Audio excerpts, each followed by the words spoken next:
Boa noite, gente. Vocês me escutam e me vê bem? Se puder dar um ok, por favor.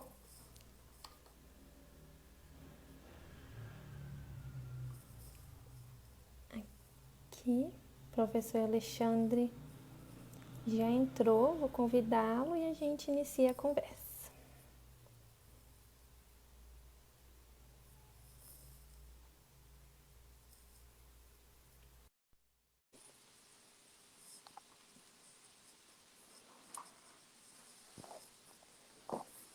Só um momento. Boa noite, professor. Ups, acho que caiu.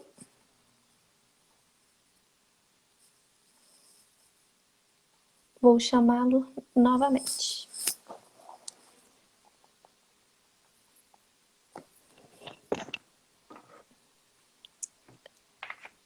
Você me escuta, Olá, professor? tô ouvindo bem. Tudo bem? Tudo tranquilo? Ai, que ótimo. Tudo bem, Então tá graças a bom. Deus, né? Que coisa boa estar Então, junto aí, né? Mais uma vez, voltando à casa mãe. claro, é, Não é isso? apresentar para o pessoal, quem não me conhece, eu sou a Laura. Eu sou estudante de enfermagem da Unifal, né? Estou no 7º período atualmente. E eu faço parte do grupo PET Enfermagem desde maio de 2019 e agora na quarentena a gente está desenvolvendo esse projeto que chama PET Online, né? E cada Isso. semana a gente busca um palestrante para poder trazer para falar sobre diversos temas. E chegou na minha vez, e eu, amante do cuidados paliativos como sou, eu pensei na hora em você, professor. Eu já acompanho o trabalho do professor Alexandre já tem algum tempo. O professor Alexandre, ele formou na Unifal, né? É enfermeiro, Sim, paliativista, tem mestrado e doutorado em cuidados paliativos, né? E é professor da Universidade Federal de São João del Rei. Então, acho que vai ser uma isso. conversa muito legal que a gente vai ter hoje. E obrigado por aceitar o convite, professor. E eu que agradeço, Laura. Muito obrigado. É sempre um prazer poder estar com vocês, né? Da Unifal. No meu tempo ainda era EFOA, né? Sim, Hoje Escola de Farmácia e Odontologia de Alfenas, mas a Unifal hoje que tem várias pessoas muito queridas aí, né? E eu que fui do ótimo. PET, eu fui petiano também. Que legal, eu não sabia. Fui petiano, isso aí. Ah, então Fui no durante final, 3 anos e meio. aqui ó, então você pode, por favor, também no final contar um pouco da sua experiência como petiano, por Ah, favor, tá bom. tá? A Tudo gente vai bem. conversar. E eu pensei da gente começar a iniciar esse assunto, né? Escolhi esse assunto com muito carinho, que eu acho que é um assunto que a gente tem muito o que falar, mas claro, infelizmente temos Sim, apenas uma hora, né? Então a gente vai tentar abordar um pouco a temática, né? E respondendo as perguntas à medida que forem aparecendo, né? Eu vou me atentando sim. aqui para as perguntas. E eu acho que para a gente começar, professor, a gente podia falar um pouco do que são os cuidados paliativos, né? Se você puder botar lá, por favor. E qual a Ah, relação tá. dos cuidados paliativos com a morte, né? Para a gente contextualizar o pessoal. Ok. Laura, vamos lá. Primeiro, eu acho que a gente tem precisado falar muito do que é, porque o que não é, nós estamos fartos já do que não é cuidado paliativo. O que vem a ser o cuidado paliativo? O cuidado paliativo é uma abordagem, é uma filosofia, é uma forma de acolher pessoas que, com doenças ou condições que ameaçam a continuidade da sua vida, apresentam ou têm risco de apresentar algum nível de sofrimento e precisam ser aliviados ou prevenidos estes sofrimentos. Ou seja, o cuidado paliativo é uma abordagem voltada para o sofrimento humano, em prol de prevenir que ele aconteça, ou se ele acontecer, para que a gente deixe ele pelo menos tolerável. Dame Cecily Saunders, que foi uma das nossas precursoras, inclusive ontem foi Aniversário. celebrado aniversário natalício de Dame Cecily Saunders, que foi enfermeira, médica, cientista política social e capelã. Ela já dizia que o sofrimento humano só é intolerável quando ninguém cuida. Ou seja, o sofrimento ele é intrínseco ao ser humano. O sofrimento ele é fato.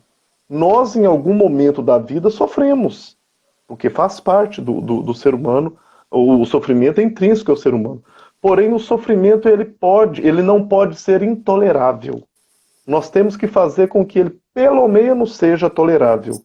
E uma abordagem voltada para reduzir ou prevenir esse sofrimento de pessoas que estão em uma condição que ameaça a continuidade da vida, ou seja, um dos exemplos, uma doença cardíaca grave, uma doença oncológica grave, ou até mesmo a situação da Covid-19. A pessoa que desenvolve a forma grave da doença, essa doença ameaça a continuidade da vida.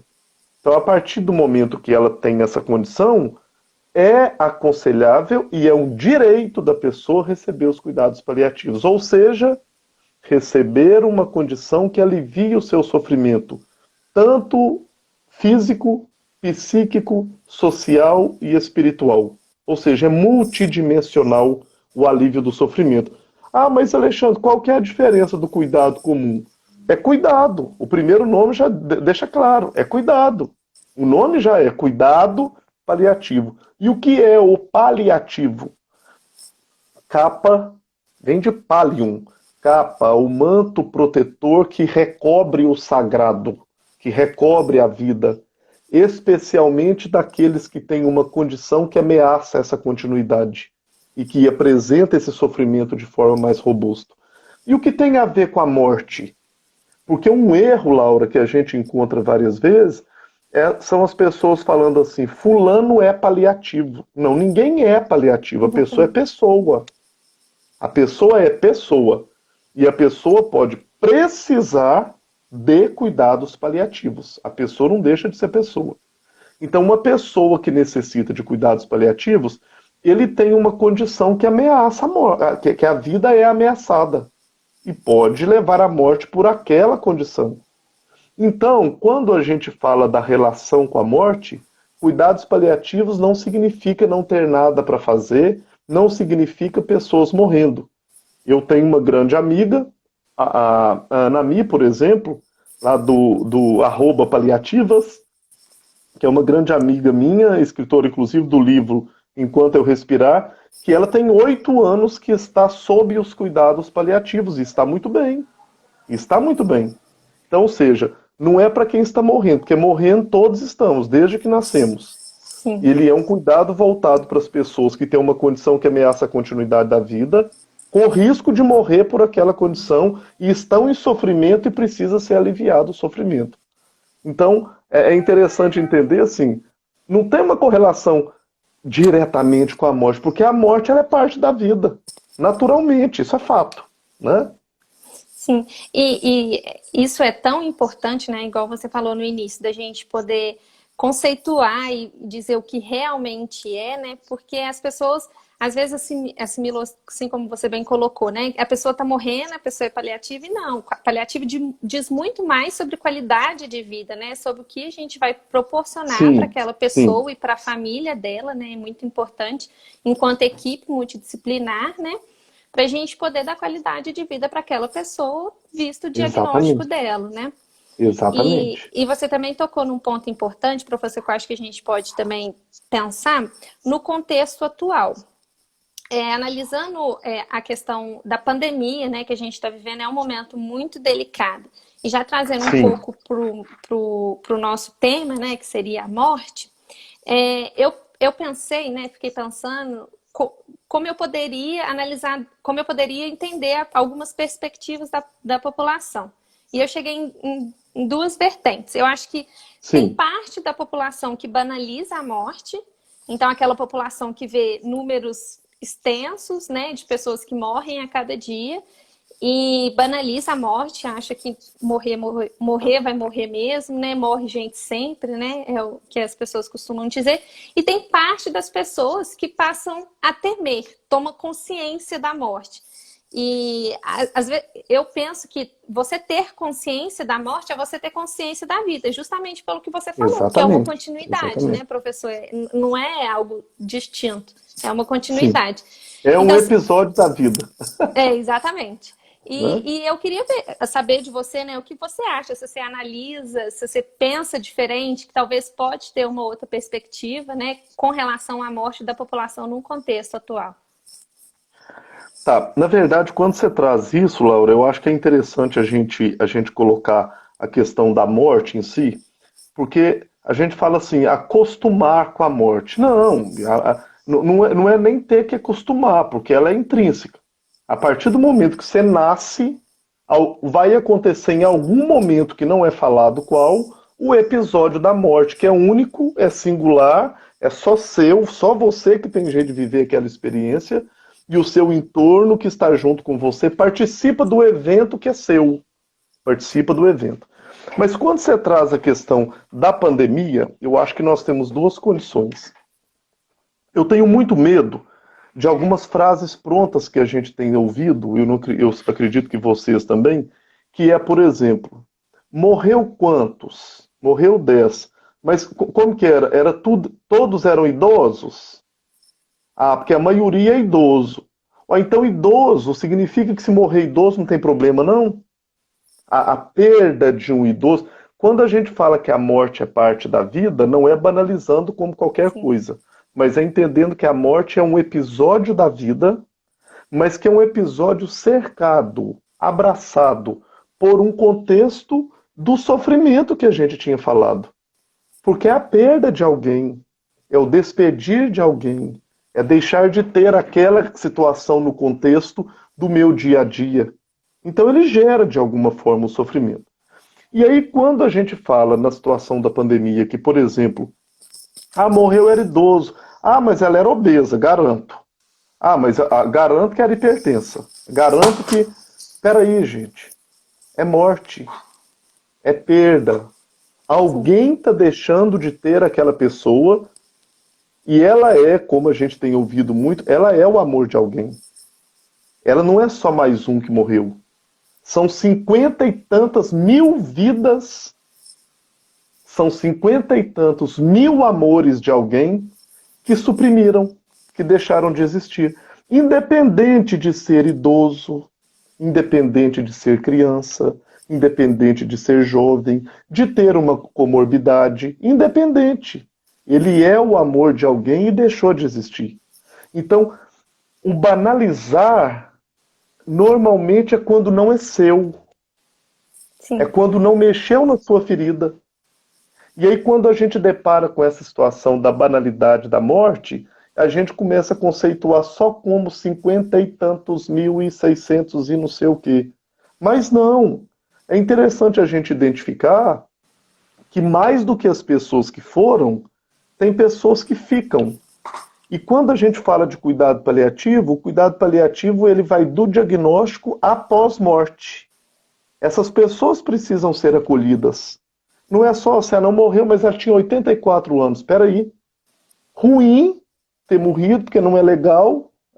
Né? Eu fui em um velório há pouco tempo e eu achei muito interessante, porque o senhor tinha uma doença de Alzheimer e a filha já cuidava dele há mais ou menos 9 anos.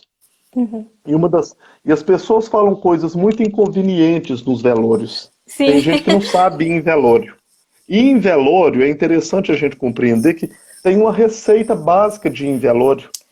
Não sabe Para falar, você ir fica em calado. velório e comportar bem, você chega, um exercício excelente que tem para você fazer é calar a boca. Exatamente. Num bom sentido, calar a boca. O máximo que a gente faz no velório é cumprimentar a pessoa, ou seja, eu sinto muito, eu vim aqui para te dar um abraço, solidarizar com você nesse momento. É importante estar com as famílias quando os velórios são permitidos. Eu venho te dar um abraço e eu me disponho para aquilo que você precisar. Eu vou ficar aqui do lado e se você precisar de alguma coisa, eu vou estar aqui com você. Ponto. Ponto. Profissional de saúde é danado para dar palestra em cima de caixão, de falar de fisiopatologia de doença, de falar o que podia ter feito ou não. A pessoa já está ali no momento de sofrimento e as pessoas começam a falar assim, não, mas a pessoa podia ter feito isso. Meu Deus, isso não vai adiantar nesse momento. Aquele momento é um momento de acolhimento. E aí essa pessoa falou para a filha com o pai, com Alzheimer, há 9 anos na cama, falou assim, mas você deve estar aliviada, porque seu pai descansou, né? E foi tão bom porque a filha falou na hora, não, meu pai não estava cansado, só acamado ele estava há 9 anos. Eu também não estava cansado. Outra fala do pessoal, Você tem que dar graças a Deus, seu pai já tem 90 anos, é o meu pai, deixa eu chorar a perda dele, deixa eu viver o momento da perda. Então não banalizem. E não é só pela Covid, Laura, né? É por todas as situações. Se morre idoso, comórbidos, que a pessoa é caracterizada como bandido, é pessoa e ele é de alguma forma o amor de alguém. Então vamos pensar que tem um entorno e que a gente não tenha um olhar humano sobre a morte, que é o tema da nossa live, né, que vocês propuseram, um olhar humano sobre a morte como um simples episódio da vida. Em momento nenhum a gente fala que ele é simples. Ele é um episódio natural da vida. Não tem nada de simples em volta dele. Tem todo um contexto que, com um olhar empático, eu consigo, de alguma forma, buscar a compaixão. Ou seja, quando a gente fala de um olhar empático, é de tentar perceber a dor do outro de estar morrendo.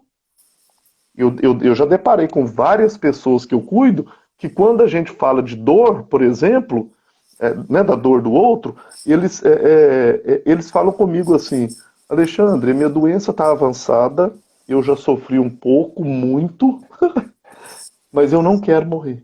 Eu não quero morrer. Nem todo mundo que morre, morre feliz, não. Mesmo se Sim. estiver doente com sofrimento. E a outra coisa é pensar nesse olhar, o nosso olhar humano sobre a morte, é o olhar inclusive para as pessoas que estão naquele envolto. Será como que essas pessoas estão ficando? Muitos não queriam que aquela pessoa tivesse ido embora, mesmo se ele tivesse 150 anos. Sim. Ele é o amor de alguém, né? Acho Eu que é um lembrei pouco de uma isso. pessoa muito especial agora, que você até conhece, que infelizmente não está fisicamente mais presente conosco, a Vívia, que era uma grande enfermeira, né, doutora, É, minha e amiga ela do irmã. ensinava, eu sinto muita falta, está presente nos nossos corações e pensamento, Exatamente. claro, e ela ensinava muito isso pra gente. Em algumas aulas ela falava, gente, às vezes a gente tá em uma situação de luto, né, de perda de um ente querido, e a pessoa chega para você e fala assim, ah, ele tá num lugar melhor, né? É, você teve Indicando, lá? talvez. Não, e o lugar melhor é comigo, né? A gente sente É, isso. Eu quero é, estar com a pessoa que eu amo, que eu tenho é carinho, né? verdade. Então ela É falava verdade. muito bem isso, lembrei dela. Saudade E da Vivian. Inclusive, todas sim, as vezes que fala Unifal, eu lembro de ter formado. E eu lembro da Vivian na minha época e lembro da Vivian, grande amiga e parceira minha do cuidado paliativo, que faz uma falta, de mas muita eu falta. acredito que a luz dela brilha forte aonde ela estiver, Claro, né? ela foi muito importante pra gente, a gente Eu ajudou sei muita disso. gente a fundar a Liga e tudo, então é sempre bom lembrar a Coisa imagem boa. da Vivian. Professor, me chama muita atenção quando você fala o olhar que a gente tem que ter para a morte, né? E eu acho que é no sentido de ter um respeito, né? Não precisa ser um olhar Sim. com tristeza, claro que Não, pai de cada pessoa, né? São sentimentos diferentes, de formas diferentes, mas é mais com um inclusive o respeito profissional de mesmo, saúde né? pode até chorar pela perda do outro, porque tem gente que acha que não pode. Pode, né? Essa é uma questão muito delicada, né? Que eu, inclusive, queria É, falar, que bom que você tocou nesse assunto, porque para nós, né, eu, futuro profissional de saúde, e acredito para você, os profissionais de saúde, de uma maneira geral, sendo ele médico, enfermeiro, né, qualquer profissional, eles têm a morte como um grande inimigo, né? É sim, lutar contra a morte.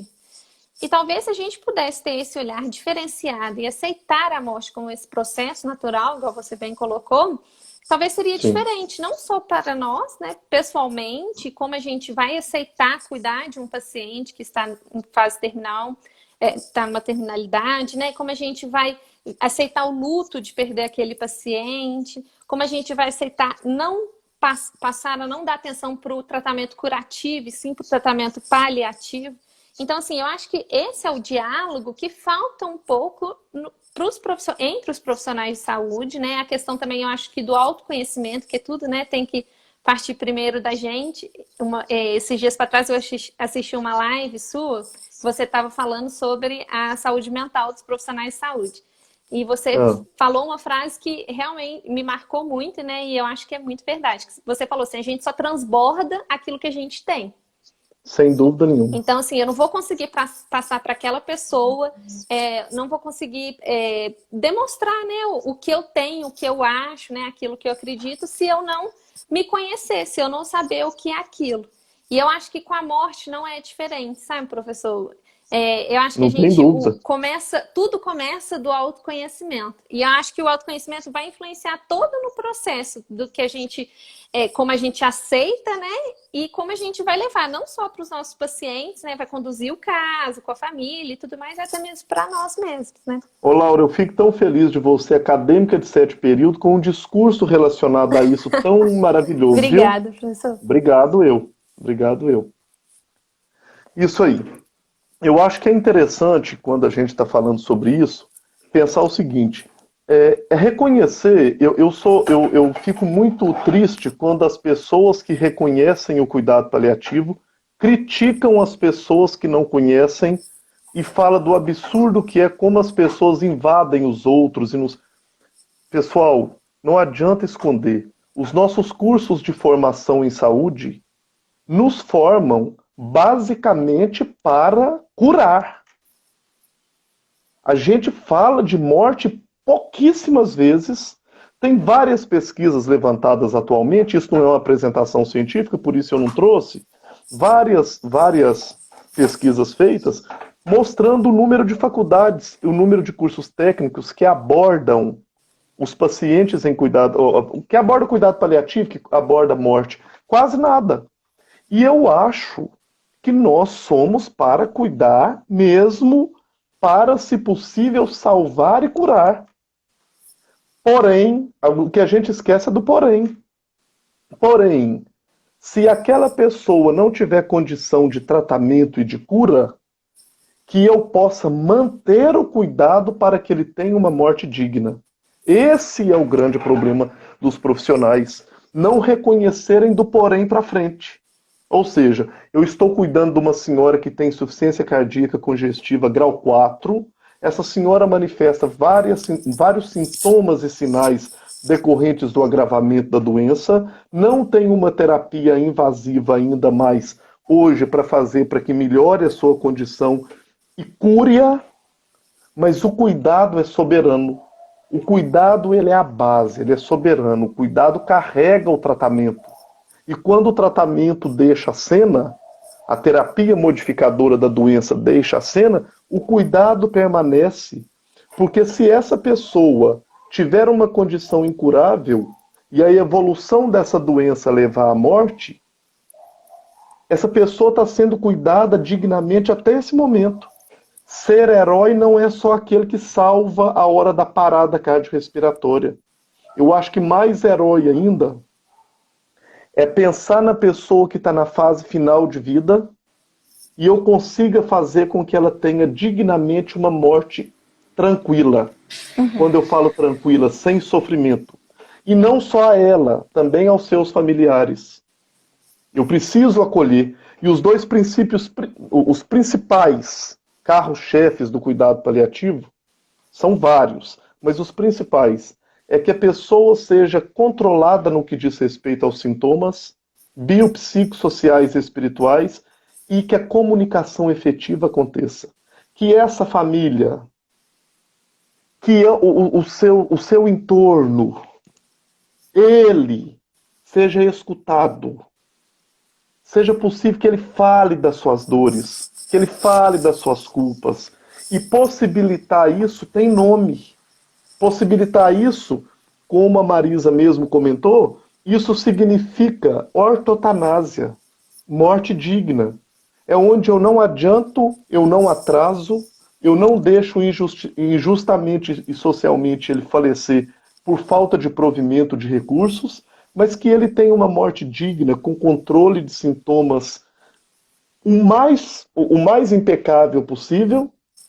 Nem sempre isso é possível, e uma comunicação eficaz e lisa, para que a morte, de fato, seja recepcionada com menos dor. Não sem, com menos dor. Pelo menos com menos dor. E eu aconselho a esses profissionais que a gente depara, que acredita só na cura, e só na cura, que a gente fraternalmente possa, de alguma forma, apresentar para ele possibilidades, inclusive, de alívio para ele. Sim. Compreender que quando a doença não tem cura, eu tenho como cuidar dessa vida até que a morte chegue, dignamente e com qualidade. Né? É muita reflexão, né, Laura? Se a É um gente for assunto que pensar, é dá para muita falar coisa. muita coisa, É, né, professor? E a muito, professora muito. Simone, ela colocou aqui, né? Quando nós formamos, fomos Sim, ensinados que não deveríamos chorar. Isso na prática não foi possível consolidar, ainda bem. E eu acho que isso é uma questão muito importante. Eu já vivi algo relacionado a isso, queria comentar. Eu tive a oportunidade de acompanhar uma equipe de cuidados paliativos, a qual eu aprendi assim, imensamente no estágio extracurricular. E foi a primeira vez que eu acompanhei um paciente que faleceu.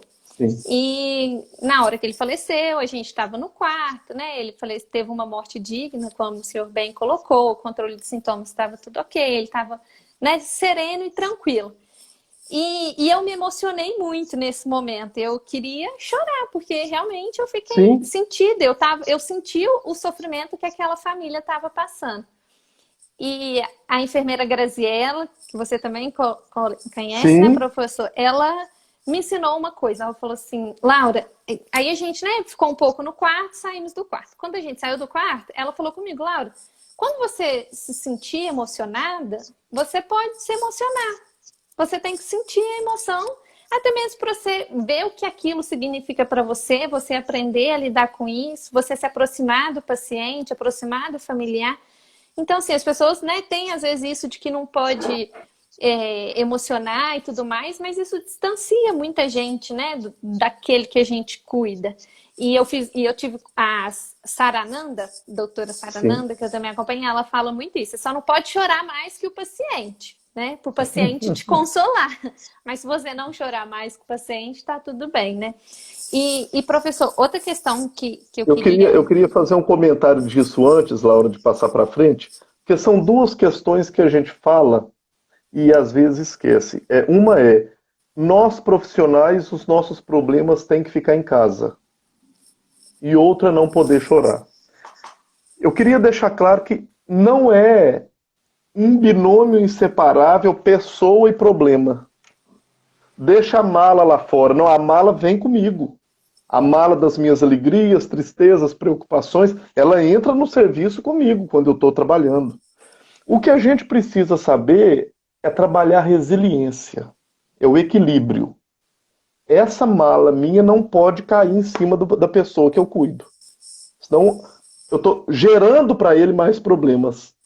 Ou seja, quem é mãe e tem um filho com febre, por exemplo, como que ela vai trabalhar e a hora que ela entra para trabalhar, ela fala assim: ah, eu não tenho que preocupar, porque agora eu tenho que deixar a mala lá fora e é um problema, né? Então, entenda, o problema vem com a gente tem que ter resiliência. A mesma coisa é choro. Eu tenho que ter resiliência. Eu gosto muito de usar uma coisa, desde que eu trabalhei com o pessoal do curso técnico, que eu sou apaixonado com a formação do técnico também, porque é muito mecânico e a gente tem que trazer uma questão relacional com eles, porque senão a gente tem construído máquinas de cuidar, e eu tenho muito medo disso. Eu vejo que é importante a gente falar o seguinte: o dia que você endurecer muito, endurecer, é hora de deixar a sua profissão. E o dia que você amolecer demais, é hora de deixar a sua profissão. Não significa deixar de exercer, mas é hora de procurar ajuda. É hora de buscar de alguma forma ajuda. E quando a gente fala do chorar diante, Jill Watson, que é uma enfermeira teórica norte-americana, viva, ela fala do cuidado transpessoal. O cuidado só se materializa quando, de alguma forma, ele faz a transpessoalidade. Quando é forma transpessoal. Eu entro na vida dele e ele entra na minha. Por isso que a gente chora. Porque a gente começa a sentir a nossa vida na vida dele e ele com a gente. Então não é problema chorar, é um sentimento. E o sentimento da perda, muitas vezes ele emerge o choro. A mesma coisa, eu amo a definição, quando o pessoal fala da definição de saudade, é o amor que fica. A saudade é um sentimento que às vezes angustia, mas ela só te lembra que você tem saudade daquilo que você amou. A saudade é o amor que fica, né? Então acho que é interessante a gente lembrar nessa concepção do choro, do problema que não pode entrar. Isso não é fato, né? É. Só isso E dá 2 horas de live, viu, Laura? Né? exatamente. Professor, quando a gente fala, né, nessa questão de sentir e saber, né, confessar, saber lidar com as nossas emoções, né, frente às perdas, frente às mortes que a gente tem na nossa vida. Inclusive, eu tô lendo um livro que ele chama Perdas Necessárias. E tem uma Sim, parte que ele fala, né, justamente, vou exemplificar uma parte que eu li, que eu gostei muito, que ele fala que a gente não está preparado para lidar com as mortes da nossa vida, né, com as perdas. Seja ela de uma personalidade, de uma perdas. característica, perdas. E assim, então quando a gente muda, por exemplo, a gente passa a ter uma concepção diferente sobre alguma coisa, passa a pensar diferente, isso já é uma perda. E é uma perda necessária, né? É uma perda que agrega. Então, talvez a gente tornar, né, esse assunto mais respeitoso, né, no que diz a morte, talvez a gente consiga lidar melhor com essa questão. E eu queria perguntar para você o que você sente para aqueles pacientes em particular, né, que você já acompanhou, que conversam sobre a morte, porque a gente sabe que alguns pacientes preferem não conversar, alguns familiares, outros já preferem falar, e assim, vai muito do paciente, né? Ele sente o que ele quer, que ele está preparado, e claro que o paciente ele sente quando é o que a gente ouve, né? O paciente ele sente quando ele está morrendo porque o corpo fala, né, professor? Então, se você já percebeu que tem uma diferença no processo de morrer entre os pacientes que falam mais, que, né, que buscam saber mais sobre a morte ou até mesmo sobre esse processo, esclarece algumas dúvidas, né? Fica bem resolvido, não sei se seria a palavra certa. Daqueles pacientes que você não que não tem uma certa conversa, tanto com o profissional e até mesmo com os familiares a respeito disso. Tá. Eu acho que é interessante a gente pensar uma coisa. Primeiro, que a fala, a comunicação, ela não é somente a comunicação verbal. O silêncio fala. A reflexão silenciosa fala, às vezes, mais do que a palavra falada. E a literatura já fala que do que nós falamos, só 7% que fica de fato comunicável. 93% a gente fala com a palavra não falada. É a comunicação não verbal. Mas eu, trazendo isso que você questiona, Laura, o que eu percebo é o seguinte. Primeiro, nós precisamos dar direito à fala. Nós somos muito prescritores. Nós somos muito faladores, vamos falar assim. Nós utilizamos de alguns protocolos e da nossa formação, e eu tenho repetido isso muito, a gente tem que entender que o nosso jaleco é um item de proteção, não é uma capa de rei, de rainha, que eu sou soberano e o outro está abaixo de mim e eu que coloco para ele o que deve ser. Nós estamos precisando resgatar uma coisa que os britânicos fazem muito bem, que é quando a gente vai conversar com pessoas, especialmente as pessoas que têm uma condição que ameaça a vida, né, que aquela condição pode levá-lo à morte de forma mais breve, a gente precisa ter capacidade compassiva de pôr uma cadeira no olho a olho dessa pessoa se estiver deitado, elevar a cabeceira para que eu possa sentar olho a olho com essa pessoa e eu permitir que ela fale. E às vezes tem algumas pistas que a gente ajuda que ele fale. Quando a gente vai admitir algum paciente internado ou em casa, às vezes a gente leva um prontuário e fica perguntando e anotando. É coisinha básica. Tem alergia? Não sei. O colchão é duro ou Checklist, mole? né? O checklist. Mas tem 3 perguntas que você já deve ter ouvido, mas que eu gosto muito de repetir. É um simplificado do protocolo Spikes, que é um simplificado que eu gosto de questionar 3 perguntas básicas, que isso abre a porta do paciente e da família. Não é só para ele, para a família. O que você sabe da sua condição? O que você está fazendo aqui? O senhor veio para cá por quê? Porque aí a gente já começa a perceber o que ele sabe. Segundo, O senhor tem dúvidas? Alguma coisa te deixa com a pulga atrás da orelha? Tem alguma coisa que o senhor tem vontade de saber? Para mim poder entender e depois poder te explicar melhor? Terceiro, quais as suas vontades, medos, expectativas? Quando a gente faz essas três perguntas, normalmente a gente consegue captar quais são os sagrados dessa pessoa. Quais são as dificuldades dessa pessoa? Quais são as facilidades dessas pessoas?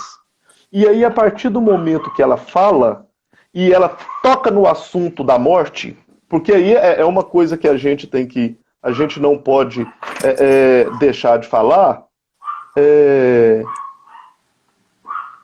é que a morte, quando ela é tocada, que esse assunto é tocado, a gente precisa entender que a gente precisa deixar a pessoa completar. Às vezes a pessoa fala com a gente assim, Alexandre, o meu medo é de morrer. Ah, não, disso nós não vamos falar, não. Nós fazemos isso muito. Eu quero falar com o senhor é da vida. Não, ele que falou. Ele falou que queria falar. Então, que a gente faça com que a pessoa tenha liberdade de expressar sobre aquilo. Uma paciente falou comigo há pouco tempo assim, Alexandre, a gente tem conversado de tanta coisa e eu já entendi, olha quando a gente dá a liberdade, eu já entendi que a gente tem uma grande, que eu tenho uma grande possibilidade de morrer com isso aqui. E eu queria te confessar uma coisa que eu ainda não falei para minha família, que eu não quero velório. Eu não quero velório. Eu já decidi como que eu quero, e aí eu não interrompi.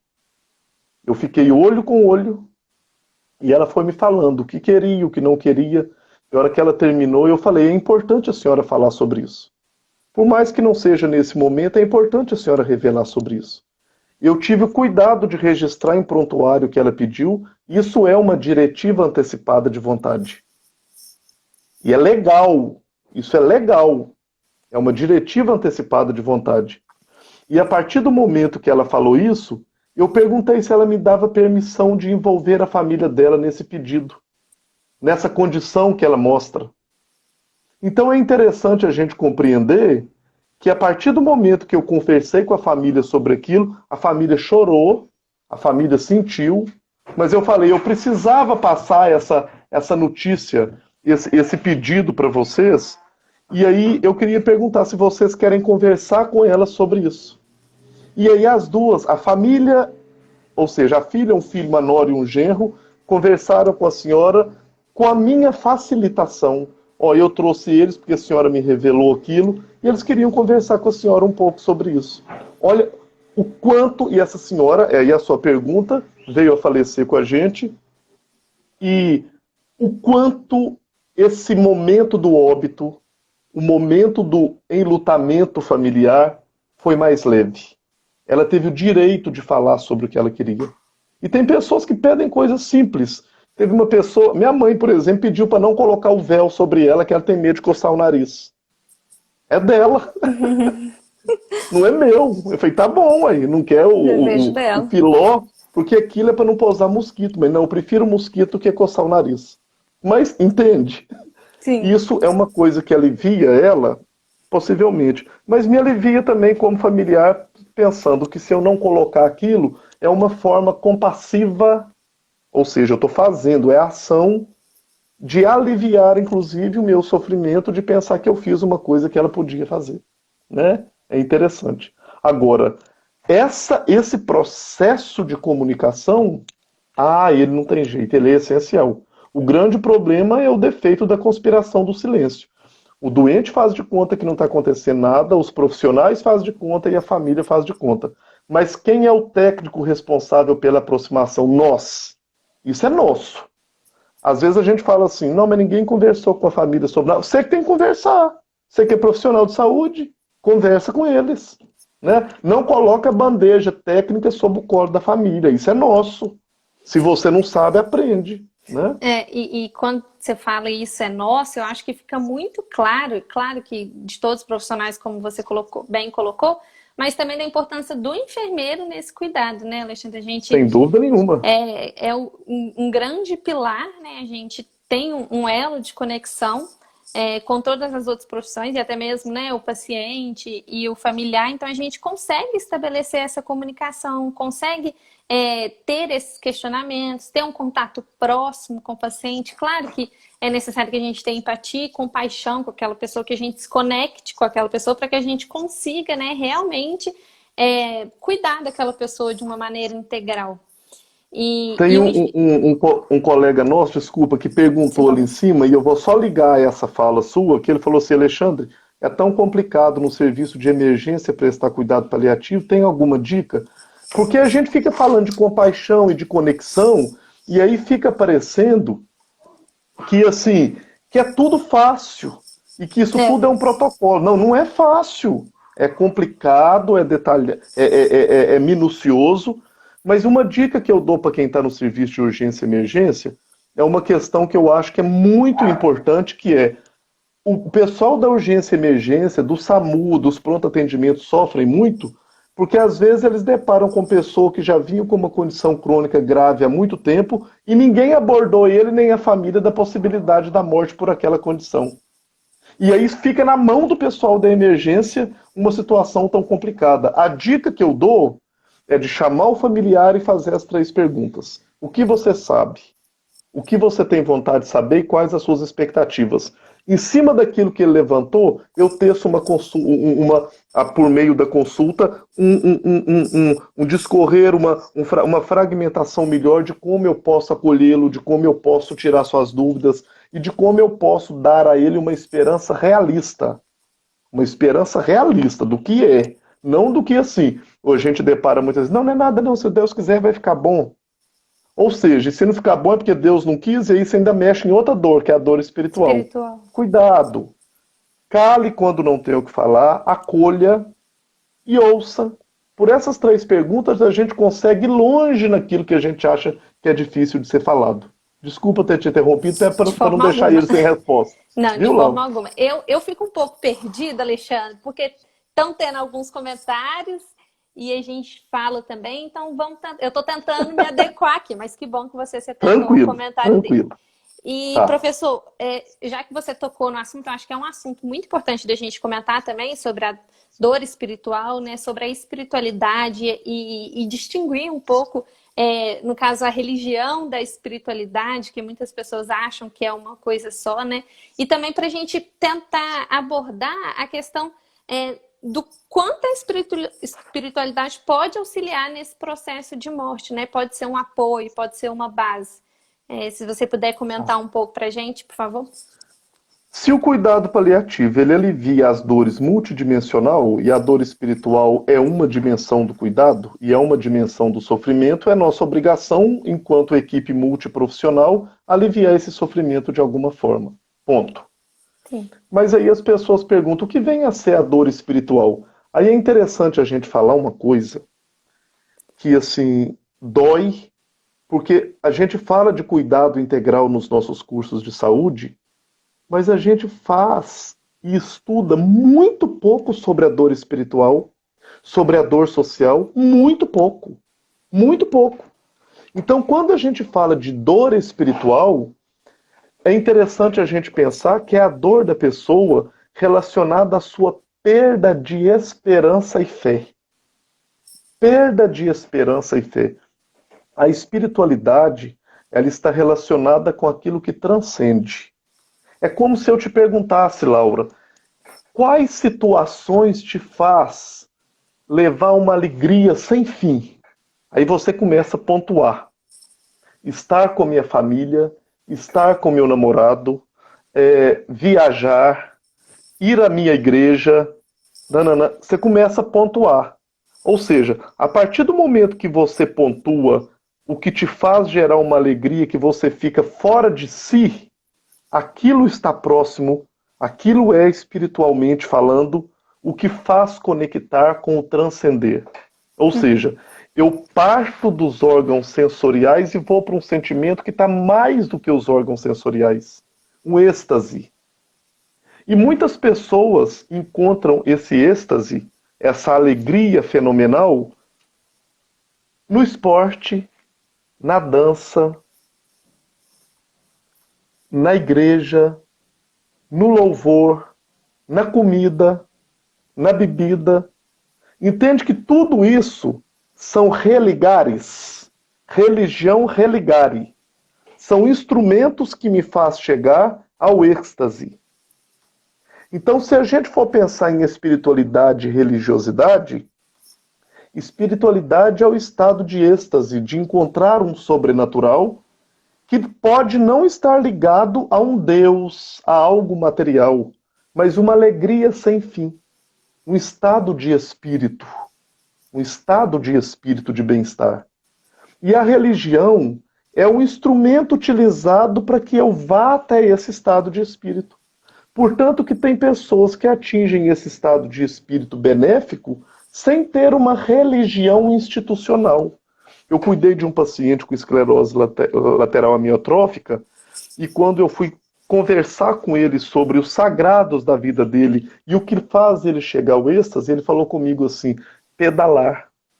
E quando eu chego no alto da trilha, eu tenho uma conexão com o que eu acredito ser Deus muito grande. E você entendeu que ele está com esclerose lateral amiotrófica, que ele não está pedalando? Ele parou de pedalar? E numa condição grave?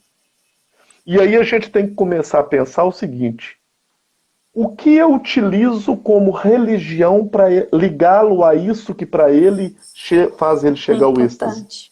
Porque a religião dele é pedalar, para que ele chegue no cume daquela trilha e encontre com o que para ele é sobrenatural. Pensa, não é igreja, o dele é pedalar. Sim. E a dor social dele é muito grande, a dor espiritual dele é muito grande, porque ele não pode pedalar mais. E aí é papel da gente aliviar o sofrimento dele. E aí a gente precisa começar a entender como eu faço ele chegar ao sobrenatural sem poder pedalar. E aí tem coisas que os livros, os artigos científicos, as teses e dissertações não mostram. Nós precisamos desvestir da vaidade profissional e perguntar a pessoas como a gente poderia fazer isso. E eu recebi a informação de uma profissional auxiliar de enfermagem que falou, o meu menino joga videogame com óculos, que ele mexendo, ele atua lá dentro do videogame. Quem sabe a gente não consegue esse óculos multi, bidimensional, para que ele possa voltar a pedalar. E isso foi fantástico, Laura. Nós prescrevemos pedalar por meio de videogame 3 vezes por semana. E era tão interessante, a gente colocava o óculos, ou seja, o religare, a ponte que liga a espiritualidade. Colocava e ele pedalava no videogame. A hora que a gente tirava os óculos, ele fazia assim. Ai. Eu falei, e aí? Né? E ele falou, que coisa boa, Alexandre, eu vivi aquilo de novo. Então entender que a espiritualidade e o cuidado espiritual é permitir com que a pessoa encontre o seu sobrenatural, resgate o seu sobrenatural. Quando a pessoa tem religiões claras para levar ao sobrenatural, de fato, não por obrigação, facilita. A religiosidade institucional facilita, porque tem ritos.